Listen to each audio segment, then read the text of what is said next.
The CBS Radio Mystery Theater presents...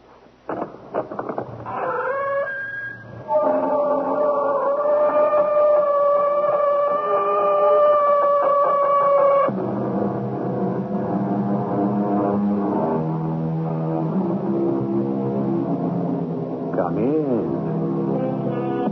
Welcome. I'm E.G. Marshall. What a fragile species mankind really is. We're not nearly so swift or agile as many of our lesser cousins, and consider our vulnerability to shifts in the temperature. On a spectrum that ranges from 12,000 degrees, the temperature of the sun, to the bitter, chilling void of outer space, we can survive unaided only in a microscopic span of less than 70 degrees. There goes the sun. Surely now, we will freeze to death. We can't get back to our radio. Our escape has been cut off. The only person who knows we are here on this glacier would rather see us dead than alive.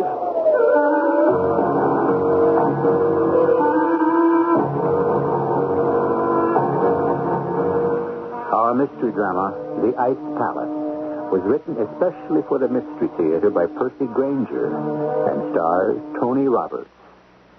It is sponsored in part by Buick Motor Division. I'll be back shortly with Act One.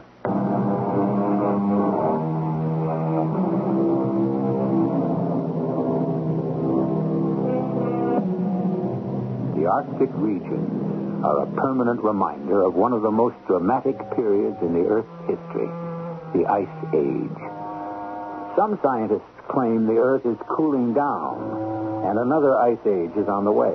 Others say the Earth is still warming up, and if the trend continues, the vast ice caps will begin to melt.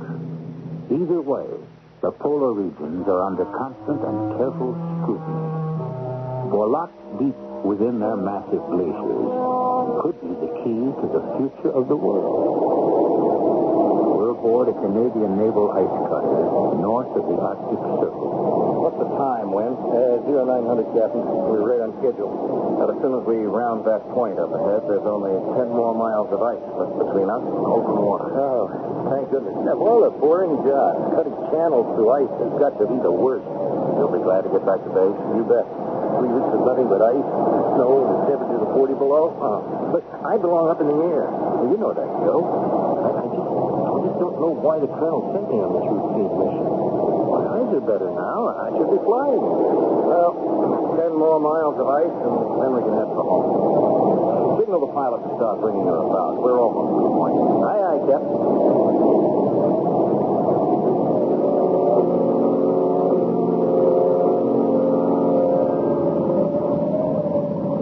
Joe? Hey, Cap, come up here. What is it? My eyes are supposed to be healed now, right? Didn't I have them tested just before we left base?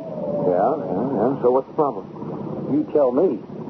Look, the channel. It's already clear. There is no sign of ice anywhere.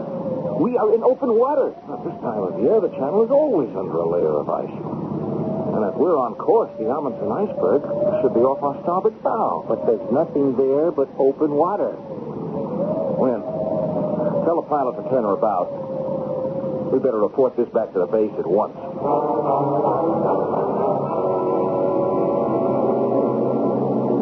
And that's it, Colonel. We rounded Victoria Point, and there was nothing but open water as far as the eye could see. Joe, you know the ice flows up there never break up, not even during the summer months. You sure you didn't see anything, not even chunks of free-floating ice? No, not a thing, Colonel. Well, that doesn't make sense. We had a spotter plane over that area not 2 days ago, and they reported everything was normal. They saw the Amundsen iceberg, too? Yes. So something caused those waters to heat up to the point where it broke up a massive ice field.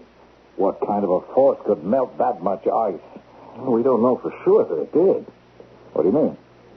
The ice in the channel, perhaps. But the Amundsen iceberg was 20 miles long, Colonel. Nothing could cause something that big to completely disappear. You think it may only have broken up or shifted? Well, I think we have to consider that a possibility. And The current in the Victoria Channel flows southwest, right into the main shipping lanes to the north slopes of Alaska. Yeah, that's true, Joe. There are super tankers and supply ships moving through that area constantly. At this very minute, there could be ice floating directly towards them. We've got to get a scout plane up at once. I'll call their wing and have them... Colonel, please, with your permission, I'd like to go up. You in? You haven't flown in over a year. My sight's back to normal now. The doc gave me a clean slate. Yeah, but I don't know. It's not that I don't get along with Captain Gates here. I do. But I'm a pilot, Colonel. I don't belong on the ship. Okay, Win. Thank you, sir. I hope I made the right decision, Joe. Well, I think you did, sir. Before that car accident, there wasn't a better pilot in the wing. That's right, before the accident. He'll be fine. He'll be fine. He just needs to get his confidence back. Well, I hope you're right. Yes, who is it? Colonel Champ, I wish to speak to you. Oh, Kurbeck. Is it important? It is. All right, come in. Thank you. Joe, this is Kurbeck. He's the headman on the Eskimo village down the peninsula. I'm afraid I have a serious problem which belongs at your feet, Captain. If you will please look out your window. Oh, well, congratulations. Looks like you and your people have made a record seal kill this year. No, we have not brought these seals to your gates for your admiration, Colonel. We did not kill them. Well, then who did? That is what I must find out from you. This morning, they were found washed up on the beach. Well, why can't you just store them like you always do? No, that would not be safe. Why not? Because we cannot be certain how they died. Excuse me, Colonel. Kurbeck, did you say these seals had been washed ashore? Yes. But how can you be sure they died at sea? How do you know they weren't already on the beach? Because we have seen other seals still in the water, floating with their bellies up. Colonel, with your permission, I'd like to go out with Kurbeck and examine those animals. Joe, we've got a far more serious situation But on our it's hands. just possible, sir, that there may be a connection between the disappearance of that glacier and the fate of those seals. I think we'd better find out how they died.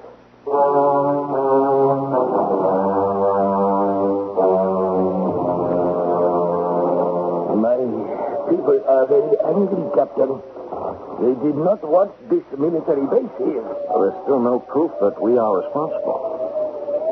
There aren't any visible wounds on the animals. Look more closely at the skin. Look. Yeah, it's discolored and shriveled. It's almost like it's been charred. Is not this what happens to skin which has been exposed to nuclear radiation? Well, yes, actually it is. But there's no nuclear testing going on in the Arctic by either the west or the east. How can you say this for certain? Well, any nuclear explosions would have registered on our monitoring equipment. But is not the whole point for each side to try to think up weapons which will escape detection?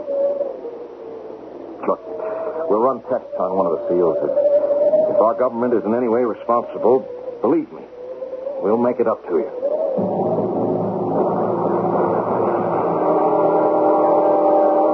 Nuclear radiation? That's impossible. Perhaps, but those animals exhibited all the signs of having died from a massive radioactive shock. Captain, do you understand the implications of what you're saying? If some nation is using the Arctic as a testing ground for And has developed a weapon that can eliminate a 20-mile-long iceberg without registering so much as a tick on our seismometer. Well, we still don't know the Amundsen iceberg has vanished entirely. Wynn hasn't radioed in yet.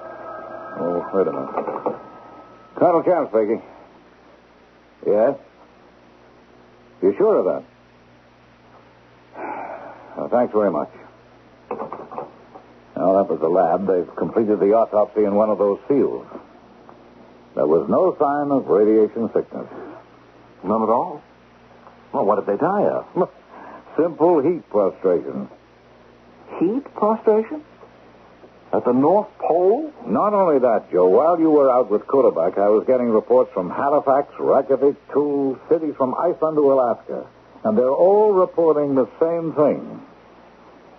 A rise in the level of the ocean. What? How much? Oh, it's still very slight, but it's enough to be measured. You know, Joe, the conclusion seems inescapable. Somehow, some way, something is causing the polar ice cap to warm up. But this rapidly. That goes against all scientific prediction. Mm-hmm. And how can it be selective? I mean, why the Amundsen iceberg, but not our outpost here? Colonel Chan speaking. Oh, yes, good. I'll switch him on in here. Wynn is on the horn. Maybe now we'll find out something. Hello, Wynn? This is Colonel Champ. Do you read me? I read you loud and clear, Colonel. What can you see from up there? Nothing at all. There's no trace of the Amundsen Glacier anywhere. What? Are you positive? Yes, sir. I've crisscrossed this whole area, Colonel. What altitude were you flying at? Well, I've been down as close as 50 feet. I can't find so much as an ice cube. Oh, that's not possible. Colonel Champ. Colonel Champ. Yes, Wynn, what is it? I've spotted ice. I've spotted ice. But you're not going to believe this. Believe what? The ice. What? What? Believe what? Hello, Wynn. Wynn? The radio's gone dead. I've lost contact. Hello, Wynn. Oh. Yes? Yes, I know the radio's dead. Put me through to the radar room. Tell you, if anything's happened to Wynn, Hello, radar? That's the plane we sent up. What's its location? Are you sure it isn't a malfunction? Yeah. Okay.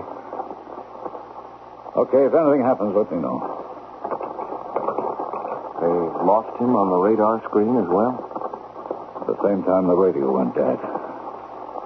He's vanished. Just vanished.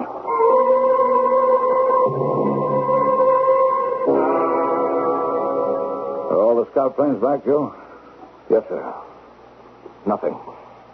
No trace of Wynn or his plane. I never should have let him go up. He wasn't ready to go. I don't think he crashed, sir.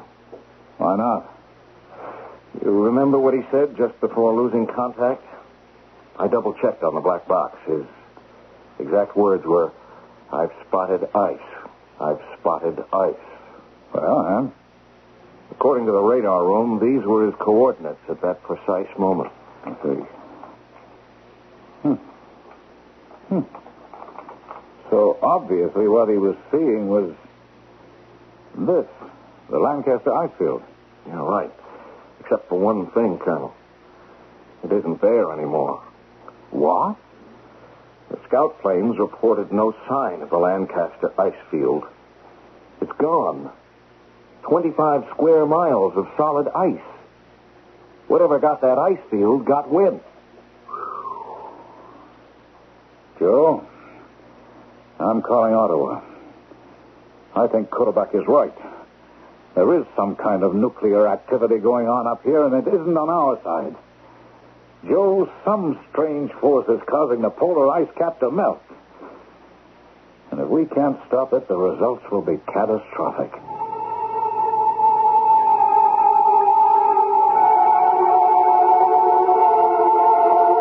Ice, we might say, is an extreme form of water. And extremes, Aristotle tells us, are to be avoided on principle. What would happen should all the ice on Earth vanish? Well, we know that's not possible. Nothing just vanishes. And in the case of ice, it would change into water. A great deal of water. I shall return shortly with Act 2.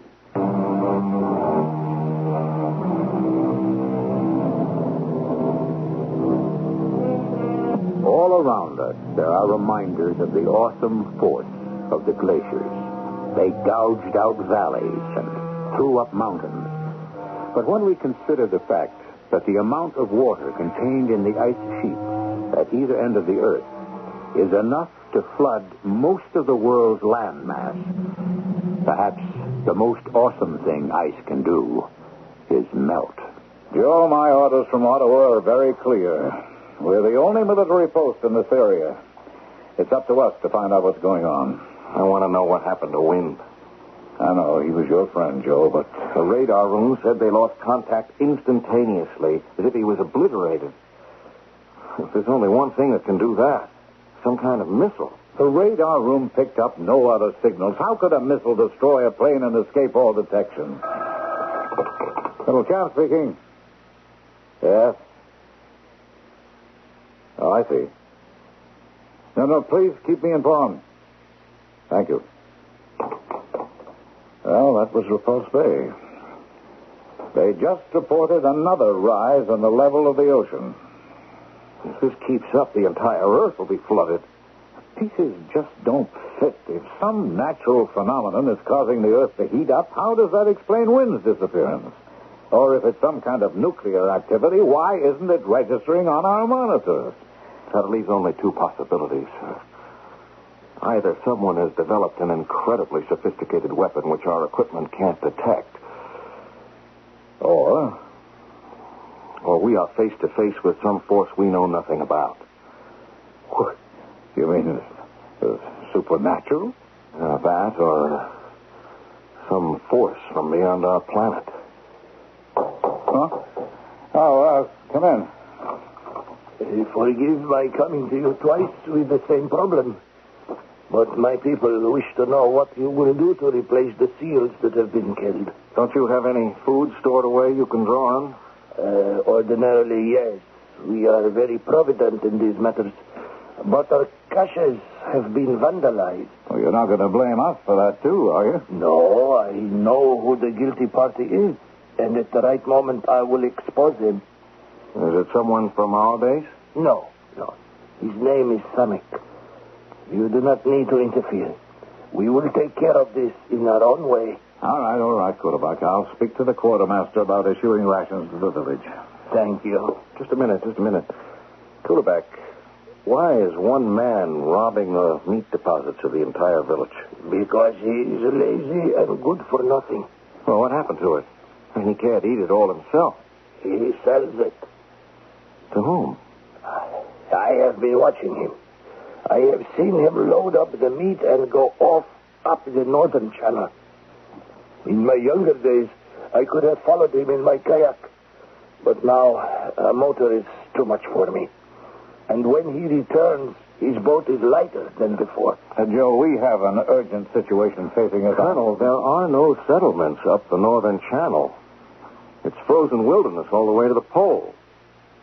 I'd be very interested to know just who Samek's customers are.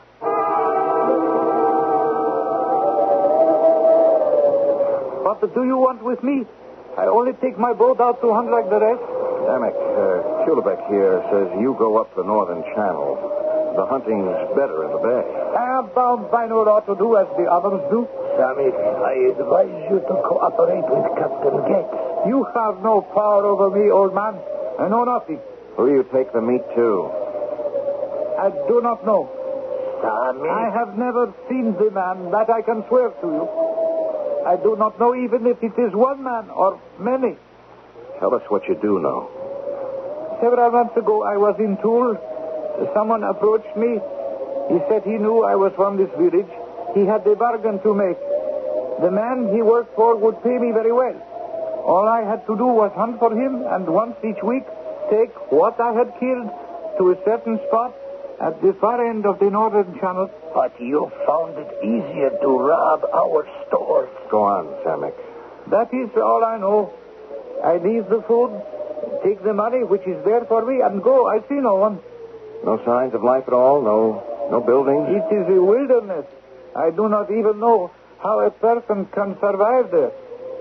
And this never struck you as odd? I am well paid. I have no question. Is that where you're going now?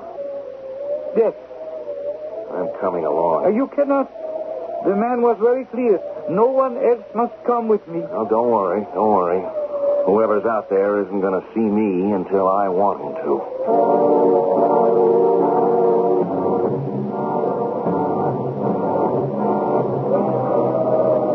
How could anything survive in such a bleak wilderness as this? There's nothing but snow and ice. The place where I'm about to leave the food is just around the next bend. All right. Pull up alongside this glacier here. Now, we'll get out here and set up camp at the top of the glacier overlooking the drop point. You would be safe? do you think? We'll establish radio contact with the base, and then it's just a matter of watching and waiting.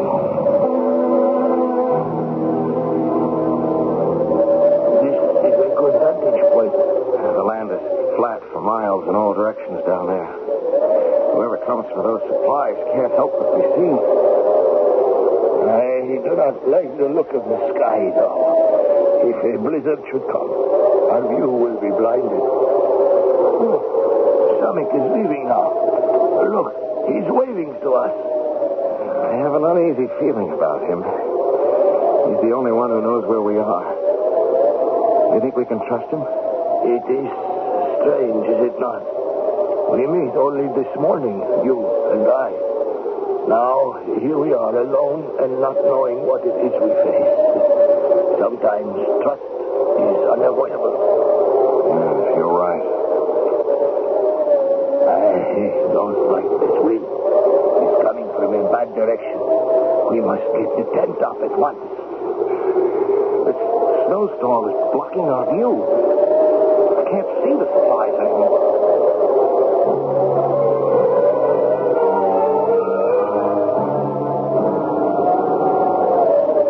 My eyes are getting too old. What can you see? Supplies are gone. Someone must have come during the storm and taken them. Come on. Let's go down there. I am not sure that is a wise idea. Why not? I mean, maybe they left a clue which way they went. I am beginning to think we are dealing with extraordinary people. No one should be able to find his way in a storm such as just passed. Even the most experienced hunter would have to stop or run the most certain risk of becoming lost. Oh, don't worry about it, Kulak. I've got a gun. But what if arms will not work against such people as we are after?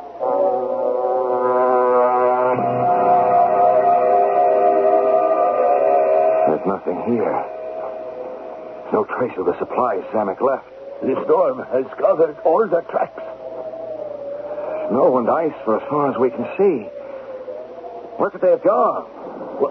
What is happening? The ground's giving way. Hold it back. We're falling.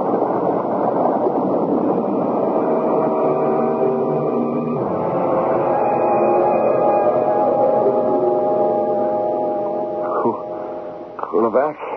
No, you're still alive. That's the metaphorical beauty of snow. It breaks one's fall. Who are you? My name is Raven. Raven? In the mythology of the northern peoples, the raven is considered a bird which can survive anywhere. It's also credited with the creation of the world. Where am I? You are in my fortress, the Ice Palace. Last thing I remember is us falling. Of course. Underground. That's how you've escaped detection. Stand up, and I will show you around. Children dream of building snow castles and of defending them against the world. I have made that dream a reality. But I've added, as you will see momentarily, certain refinements. Passages everywhere. It's like a maze. And everything is so white. It's blinding. The entire palace is simply hollowed out of the snow and ice. Small holes in the ceilings allow for ventilation and carry off the excess heat to prevent the palace from melting. The same principle as the igloo actually, except, as you can see, my palace is somewhat larger. And, is it you who's responsible for everything that's been happening? If you are referring to the abrupt disappearance of one or two rather large bodies of ice, yes. How? How did you do it? Come, I will show you.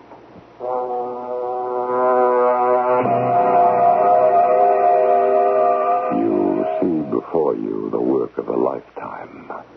Just looks like a telescope. How could this melt an iceberg 20 miles long? It cannot. Oh, then... What you are looking at is a machine which, working on a laser principle, has the capacity to do nothing less than neutralize the Earth's protective magnetic field. Do you follow me? I'm not sure. The sun bombards us daily with ultraviolet rays of such intensity they would burn our planet to a crisp were it not for the ozone in the stratosphere. Under normal conditions, ozone is produced continuously by the action of solar ultraviolet radiation on the oxygen in the air. This machine arrests that process. You mean it just opens holes in the atmosphere and lets deadly ultraviolet radiation pass through undiluted? Precisely. The rays strike the Earth at temperatures of several 1,000 degrees. So, that's what happened to the Amundsen iceberg. Yes. I was testing the width of the hole I could open. 20 miles. But I can also adjust it down to a point with a diameter of no more than 2 inches. And that's what happened to Wynn. He flew right into the line of ultraviolet radiation. And was burned to a crisp. So it was you who killed him. What happened? One of my minor inventions, this small gun, it freezes snow into ice. You tried to hit me. I simply fired it at your feet, and you lost your balance. Why, gods, control this man of temper. You see? I am not entirely alone. What's the purpose of all this? What you have witnessed were the final tests of my machine. I've merely been waiting for the sun to move up into the northern hemisphere. Tomorrow I shall begin to systematically melt the polar ice cap. You're mad. We are all mad. But why? Why? Because it's a challenge. Because I don't want others to control my destiny. Because the world needs a good cleansing periodically. Take your pick. Reasons are cheap. I don't deal in reasons. But what is it you want? I make no demands. This is not a petty case of international terrorist extortion. I will not be bought off. As soon as a person makes demands, he makes himself vulnerable. And I intend to remain absolutely invincible. You're going to flood the entire world. Yes. Why does that surprise you? Consider the scene. Trillions of tons of water released from frozen bondage in an instant. Tidal waves sweeping southward. Whole buildings toppled by their force. Entire cities drowned without warning. And when it is all over, only those few living in the highest mountains are still alive. We can draw only one conclusion, literally and figuratively. At this moment, the madman Raven is sitting on top of the world. I shall return shortly with our final act.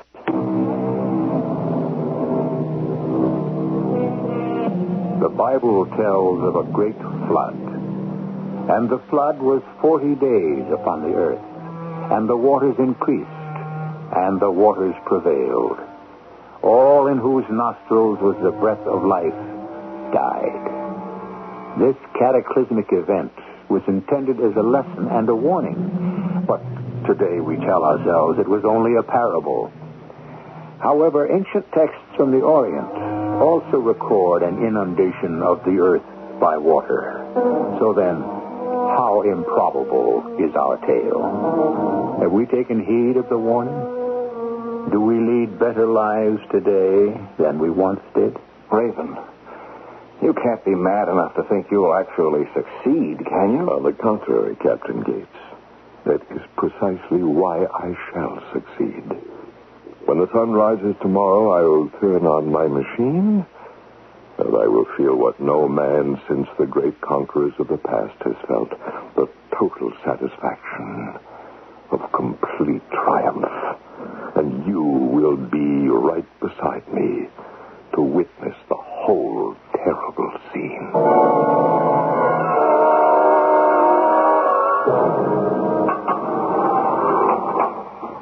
Oh, Captain Gates. Huh? What? Captain Gates, are you all right? Kulebeck, you're alive. Yes, I was the first to regain consciousness from our mutual fall. Did you meet that guy, Raven? Oh, yes. He's crazy. He's stark raving mad. Did you see that machine? Yes, and then he brought me here. Oh, see, the walls are solid ice and the floor is packed snow. I have already examined the room with great care. What about the door? Could we... We could possibly dig our way out, yes. Well, then. But there is no chance of effecting such an escape in the short time left to us.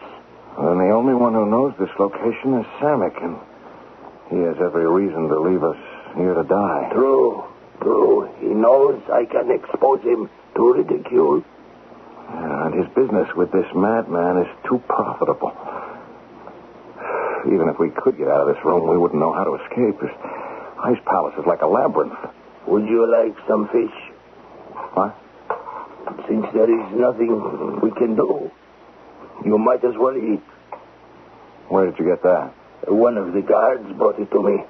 He will probably bring you one too in time, but I've had my fill. So eat the rest of mine if you're hungry. Oh, thanks.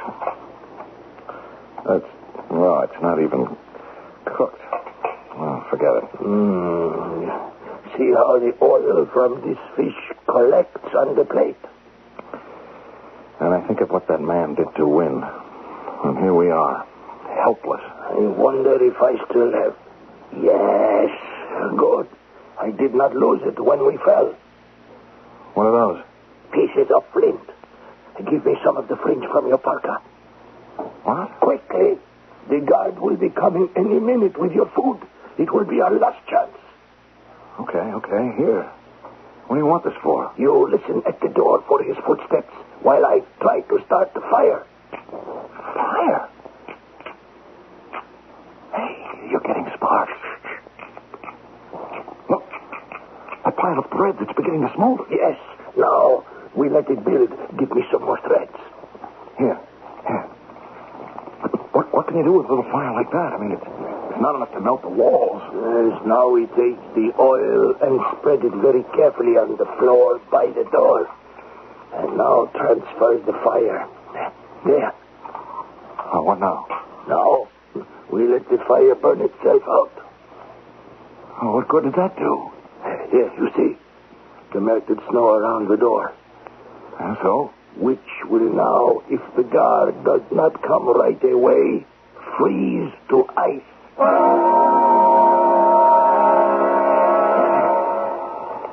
Here comes the guard now. Stand away from the door. I have food, but I am armed. Get back. Here is some food for... No! I've got him, Kulebeck.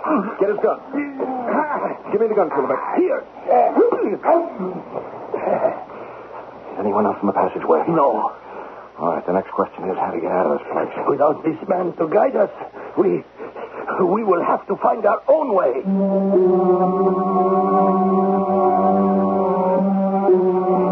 All these passages look the same. We're just going around in circles. That guard's going to come to and give the alarm. Look, here on the ground. Fresh snow in the grooves of these boot prints. Hey, if we follow them, perhaps they will lead us to the way out. There's a stairway. We've made it.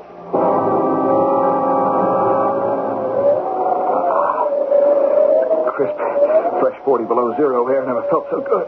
Quickly, let us get back to the radio and contact the base. Kulebeck, there's one thing. You know they won't be able to rescue us. I mean, Raven would fry any plane so crisp they try to send in. All Colonel Camp will be able to do is order down every missile we got and obliterate this entire area. Yes, I understand. It means we must die. So what are we waiting for? This man must be stopped. Let's get to the radio.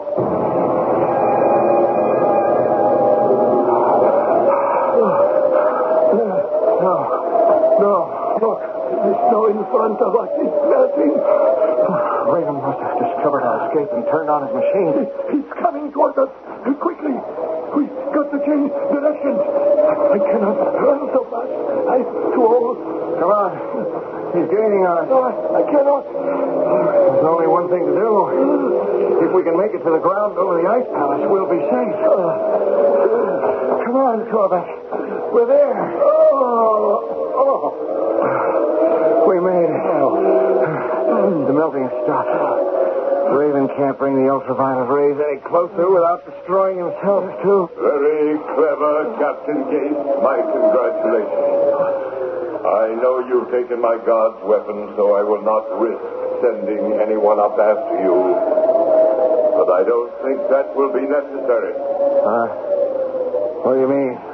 Your retreat has been cut off. And now I shall melt the ice over all the waters connecting us to the land south of here. And then, Captain Gates, I'm going to forget about you and get a decent night's rest. I have a busy day tomorrow.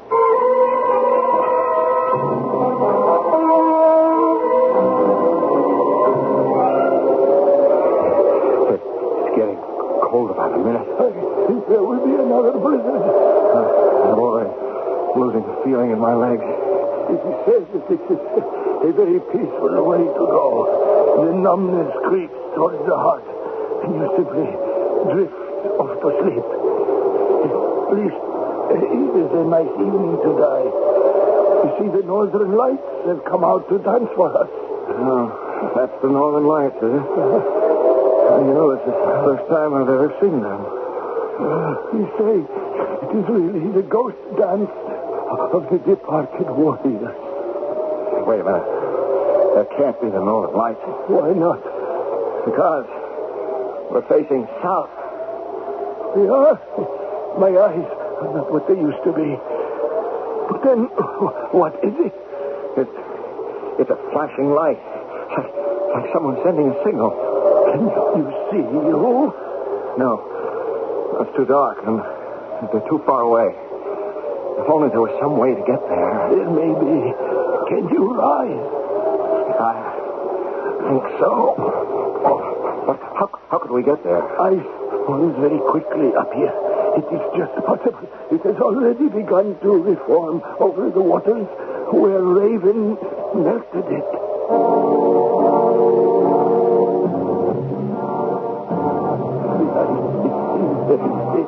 We will have to cross it on our bellies. I don't know if I'm going to make it. Quebec. My hands have gone numb now, too. We must keep moving. Careful. Stretch out. It's getting thinner. We're halfway across the water. Is the light still flashing? Yes, but less and less. Whoever it is getting discouraged. We must try to move faster. Quebec. The ice is broke. Don't move. Stay flat on your stomach. We can only hope it is thick enough to stay afloat. We're drifting. But the water's coming over the top. It's freezing. What was that? It's a harpoon. Can you reach it? I think so. Yes. Got it. Hold fast. Whoever was flashing that light must have seen us. Hey, I can feel it tug. They're pulling us in. Hold on. Don't let go. My hands are about to double. What could this person be? What if it's one of Raven's men? Hello! Captain Gates, it is Samek. Samek! You've got us! Keep pulling!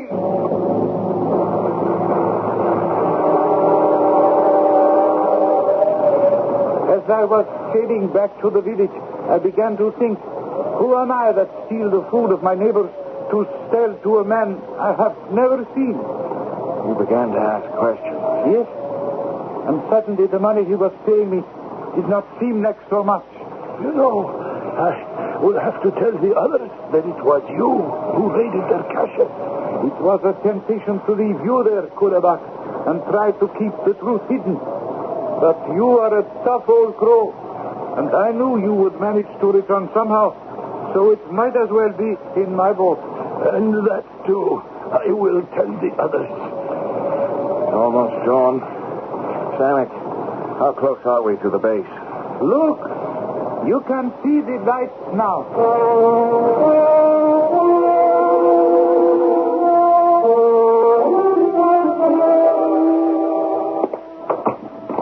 Well, Joe, it's good to see you and Kulebak alive. Oh, these dry clothes feel great.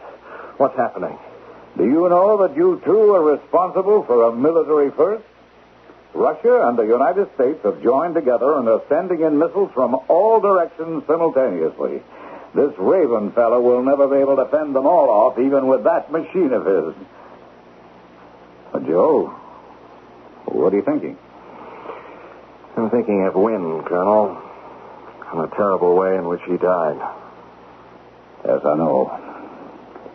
He was a good man and a good officer. Gentlemen, look here, out of the window. The sunrise. A few hours ago, we thought we would never live to see it. Well, I think I speak for all of us when I say that is the most beautiful sunrise I've ever seen. There's a story about a certain confident candidate for the presidency. He retired early on election eve, sure that he'd won. In the morning, a gentleman called, only to be told by the candidate's equally arrogant son, "I'm sorry, the president can't see you. He's still asleep." "Well," replied the caller, "when he wakes up, you can tell him he isn't president anymore." Raven, too, made the mistake of retiring too early. I shall return shortly. The Queen of Sheba put a riddle to the wise Solomon. What land has seen the sun but once since the creation of the world? Solomon answered, "The land beneath the Red Sea. For it saw the sun only on the day God parted the waters for the children of Israel." A great deal of land almost saw the sun for the last time in our story today. Our cast included Tony Roberts, Earl Hammond, Arnold Moss, and Ian Martin. The entire production was under the direction of Hyman Brown. This is E.G. Marshall inviting you to return to our Mystery Theater for another adventure in the macabre. Until next time, pleasant dreams.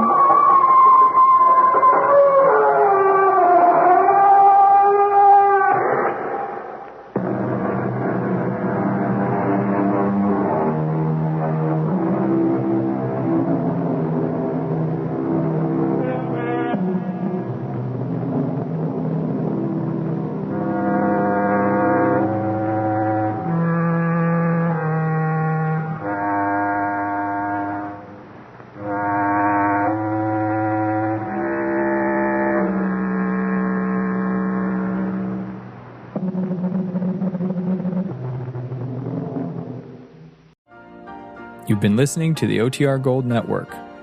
Find more classic radio at otrgold.com.